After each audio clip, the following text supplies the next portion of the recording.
Question 1. Dans cette situation, c'est à moi de m'arrêter. Oui, réponse A. Non, réponse B.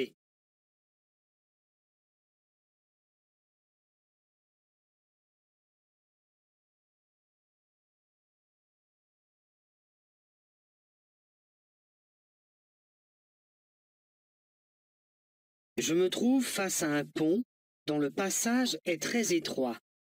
Le véhicule en face est de la même catégorie que le mien. Il n'y a donc pas de règle autre que celle de la courtoisie. Ici, je profite du renfoncement à droite pour me ranger et laisser l'usager en face passer le premier sur le pont. Réponse B.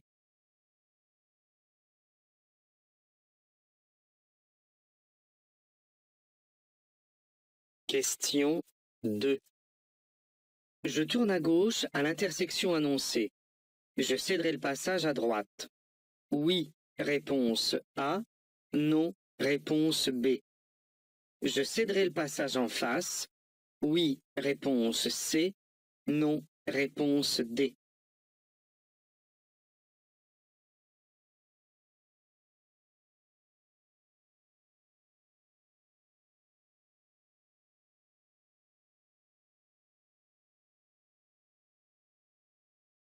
Ce panneau indique le régime de priorité ponctuelle qui s'applique au prochain carrefour. Sur un panneau sous schéma, le trait épais représente l'axe prioritaire. Les traits fins, les routes non prioritaires. Les véhicules qui viennent de droite circulent donc sur une route non prioritaire. Ils doivent me laisser passer. Les véhicules qui viennent de face circulent, eux, sur l'axe prioritaire. En tournant à gauche, je devrais alors leur céder le passage. Réponse B et C.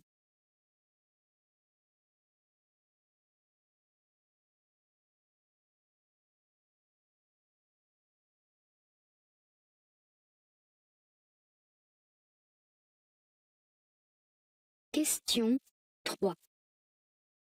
Je klaxonne.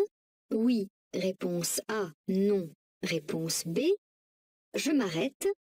Oui, réponse C. Non, réponse D.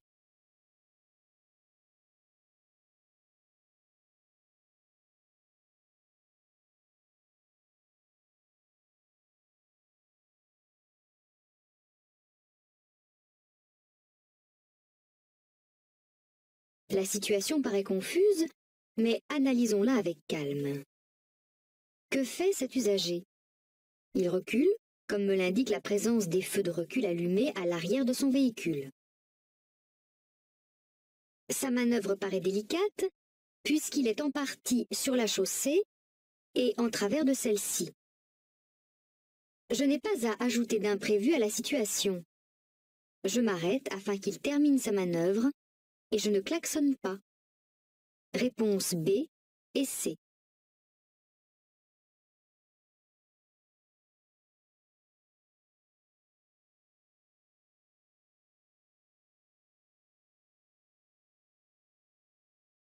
Question 4.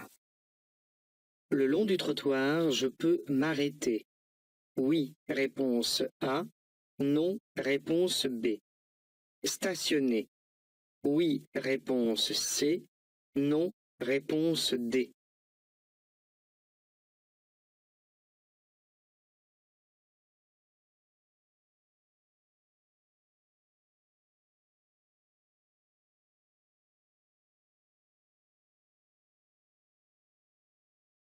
Je n'ai pas le droit de m'arrêter ou de stationner le long de ce trottoir. Si j'immobilise mon véhicule le long de celui-ci, la largeur de la voie restant libre ne permettrait pas à un autre véhicule de circuler sans franchir ou chevaucher la ligne continue. Ce type d'arrêt ou de stationnement est considéré comme gênant. Réponse B et D.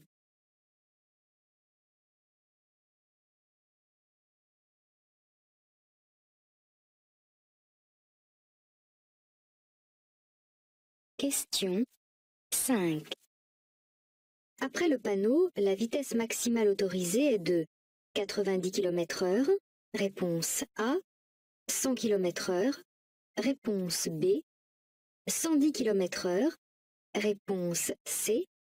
130 km/h, réponse D.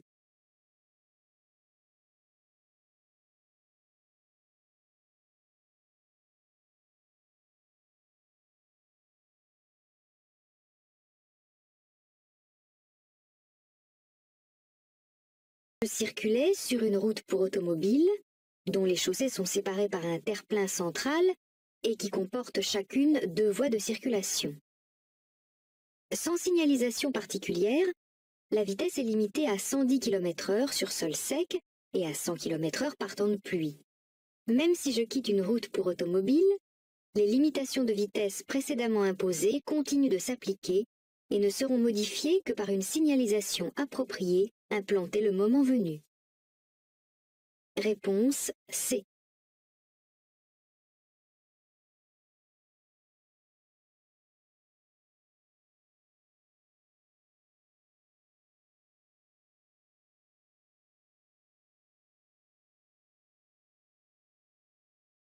Question 6.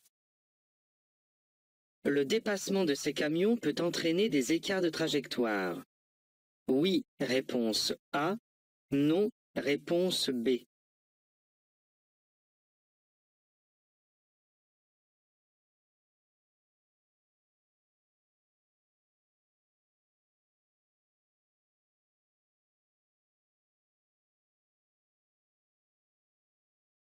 Le déplacement des véhicules encombrants provoque des remous d'air et des phénomènes de dépression.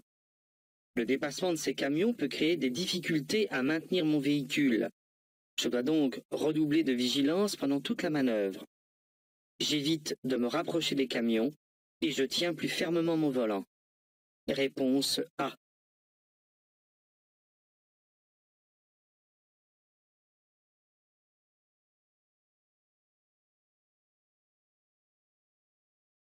Question 7. Dans ce tunnel éclairé hors agglomération, je circulerai sans feu, réponse A, en feu de croisement, réponse B, en feu de route, réponse C.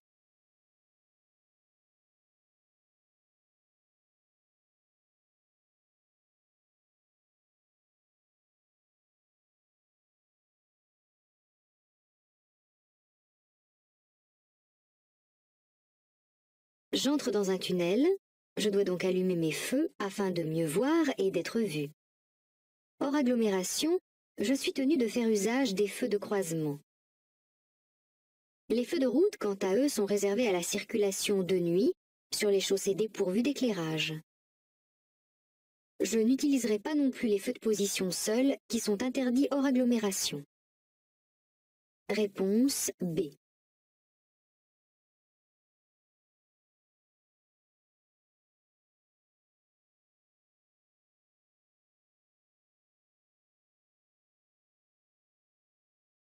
Question 8.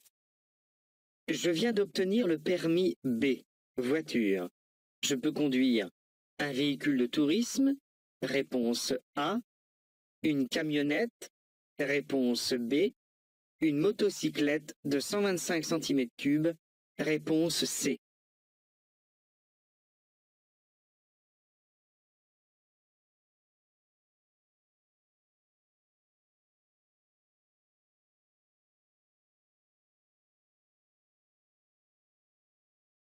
Le permis B me permet de conduire un véhicule dont le poids, chargement compris, n'excède pas 3,5 tonnes. Je peux donc conduire un véhicule de tourisme, une camionnette ou un tricycle à moteur.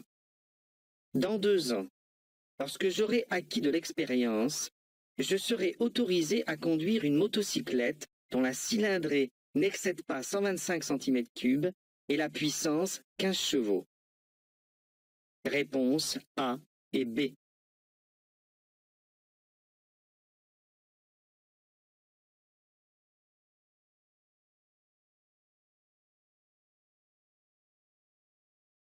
Question 9. La limitation de vitesse me concerne. Oui, réponse A. Non, réponse B.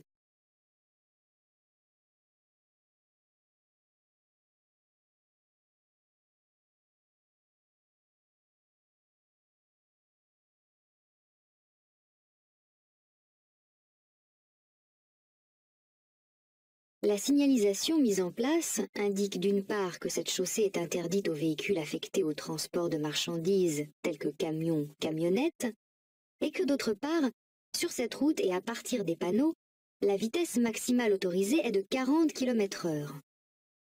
Ces panneaux sont indépendants l'un de l'autre. Si je m'engage sur cette chaussée, je serai donc concerné par la limitation de vitesse.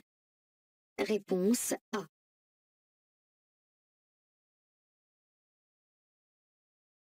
Question 10. Je dois céder le passage aux usagers venant de droite. Oui, réponse A. Non, réponse B. De gauche. Oui, réponse C. Non, réponse D.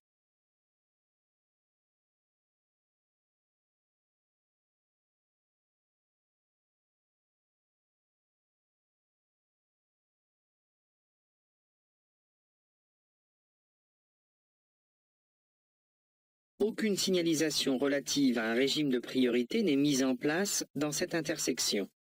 Dans ce cas, c'est le régime de la priorité à droite qui s'applique.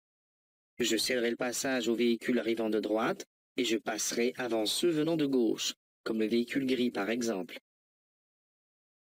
Réponse A et D.